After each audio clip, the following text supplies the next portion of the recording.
Serena Williams just defeated her sister Venus in the 2003 Wimbledon final. The crowd is cheering, cameras are flashing, she's holding the championship trophy.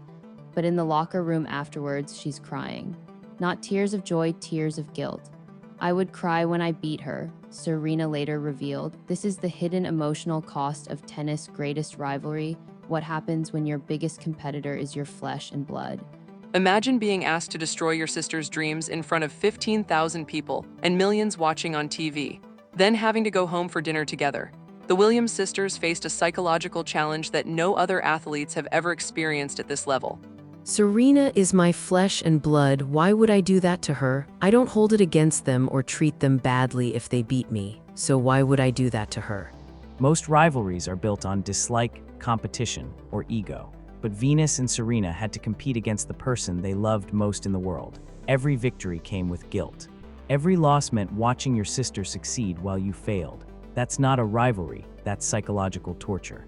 Today we're exploring the emotional reality behind tennis' most famous rivalry. How competing against your sister creates wounds that victories can't heal. And why Serena Williams believes Venus would have had 15 Grand Slams if we didn't play each other. To understand the emotional complexity of their rivalry, you need to understand how close Venus and Serena really are. This isn't just professional respect, this is a bond that goes to the core of who they are. V was my guiding light. I never root against her no matter what. I think that's the toughest part for me, when you always want someone to win to have to beat them. I know the same thing is for her. When she beats me, she always roots for me as well. This creates a psychological paradox that's almost impossible to resolve. In tennis, you're trained to destroy your opponent mentally and physically. But how do you destroy someone you want to see succeed? How do you celebrate a victory that causes pain to the person you love most?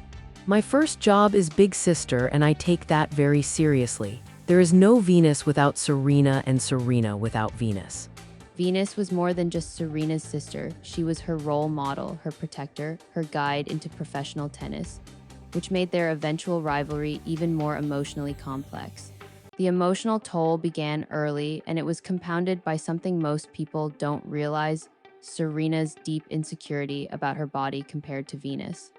This wasn't just athletic competition, it was sibling comparison taken to the most public stage imaginable. Venus looked more like what is really acceptable. She has incredibly long legs, she's really thin. It wasn't very easy growing up. Venus was like a model, I was thicker. I didn't really know how to deal with it. Serena was fighting two battles simultaneously, trying to beat Venus on the court while battling feelings of inadequacy about her own body. She felt inferior to Venus physically, which made every victory bittersweet and every loss devastating. I actually never thought I was good at tennis. You have to understand, I was growing up next to Venus Williams. I could never beat Venus unless I cheated. Think about that admission. The greatest female tennis player of all time saying she never thought she was good at tennis because she was compared to her sister. That's the psychological damage of sibling rivalry at the highest level. The emotional complexity created a dynamic unlike any other rivalry in sports. When most competitors face off, there's animosity, trash talk, psychological warfare. But Venus and Serena had the opposite problem. They cared too much about each other. To me, the most frustrating thing about playing against my sister is that it's like playing against myself. She's tough and I'm tough too. Every ball I hit that would have been a winner against anyone else, she puts back in play. I just don't like to see Serena lose against anybody, even me. I don't exactly feel like I won. If I was playing a different opponent, I would probably be a lot more joyful. Venus's quote reveals the impossible emotional position they were in. How do you celebrate defeating your sister? How do you feel joy when your victory means your loved one's devastation? They were forced to choose between personal success and family happiness. This emotional conflict reached its peak when they started meeting in Grand Slam finals. The biggest stage in tennis became the setting for their most painful moments. The sisters developed coping mechanisms to deal with the emotional toll, but some of these strategies revealed just how much pain their rivalry was causing beneath the surface. In the early part of her career, she felt overshadowed by her sister. I would cry when I beat her. We had this rule that if we played against each other before the final, we had to win the title. That family rule reveals everything. They couldn't bear the thought that one sister would beat the other and then lose to someone else. If you're going to hurt your sister, it better be for the championship. That's how much guilt they felt. Serena crying after victories shows the psychological damage this rivalry caused. Normal competitors feel elation after big wins, but for Serena, beating Venus triggered grief, not joy. She was mourning her sister's pain even while celebrating her own success. The emotional burden wasn't just about individual matches, it was about how their rivalry was limiting both of their careers. They knew they were holding each other back from even greater success. The psychological complexity of their relationship showed up in ways that fans never saw. Venus had to learn to compete from watching Serena, while Serena battled feelings of inadequacy despite being the more successful player. My little sister, Serena, told me I'm not allowed to quit. Since you have to show up, then why not compete? I learned how to compete from her just by watching. I think it's definitely innate. That part was innate, and Venus always said that she didn't have that part. She learned it. Venus would have had a minimum of 15 Grand Slams if we didn't play. I would have had 30. Serena's admission that Venus would have 15 Grand Slams and she would have 30 without their rivalry is staggering. They're acknowledging that their love for each other cost them both legendary achievements. That's an unimaginable psychological burden. Most athletes dream of facing their biggest rival in finals, but for Venus and Serena, Grand Slam finals against each other were emotional nightmares. Someone they loved had to be destroyed on the biggest stage in tennis. The emotional toll extended beyond just the matches themselves. It affected how they approached their entire careers, their relationships with other players, and even their sense of self-worth. I couldn't imagine that. I don't think she could either. Our relationship would remain unaffected by our tennis rivalry. We bring out the best in each other. I know when I play her, I have to play some of my best tennis. Their mother's influence was crucial here. Oracene Price made sure they couldn't not get along.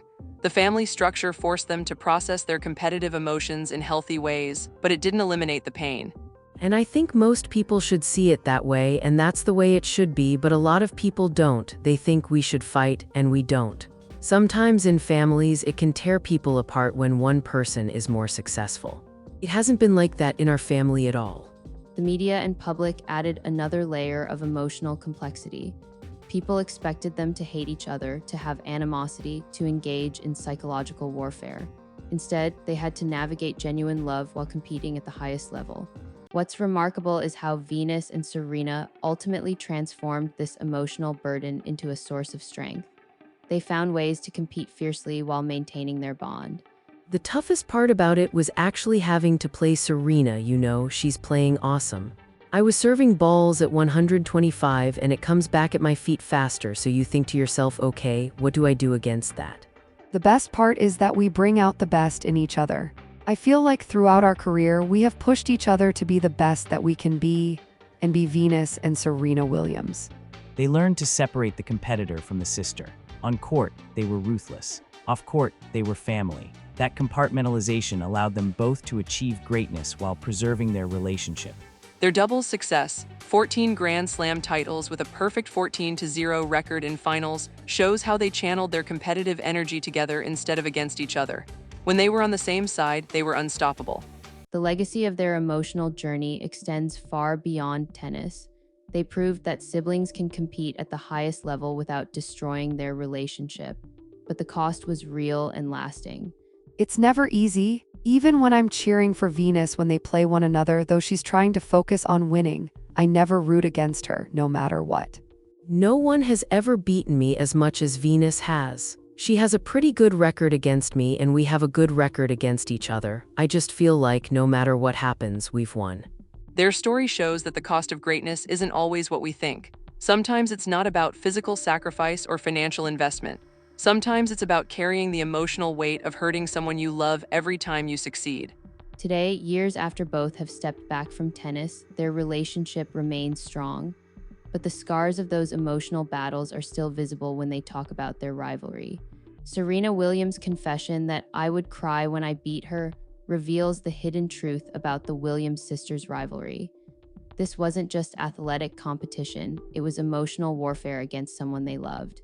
Venus and Serena faced a challenge no other athletes have ever experienced, being forced to choose between personal glory and family happiness 31 times over 22 years. That they maintained their relationship is perhaps their greatest victory. Their story teaches us that some victories come with costs we never see. Every time Serena held up a trophy after beating Venus, she was also holding the weight of her sister's disappointment. That's a burden most champions never carry. This episode was brought to you by Unstruct AI, where we explore the hidden costs of greatness. Today, we've seen how the Williams sisters' rivalry created an impossible emotional dynamic, competing against the person you love most in the world. When Serena said, "I would cry when I beat her," she revealed the psychological torture that elite sibling rivalry creates. Venus and Serena had to choose between personal success and family happiness 31 times. That they chose both achieving legendary careers while maintaining their bond shows extraordinary emotional strength, but the cost was real. Venus would have had 15 Grand Slams and Serena would have had 30 without their rivalry.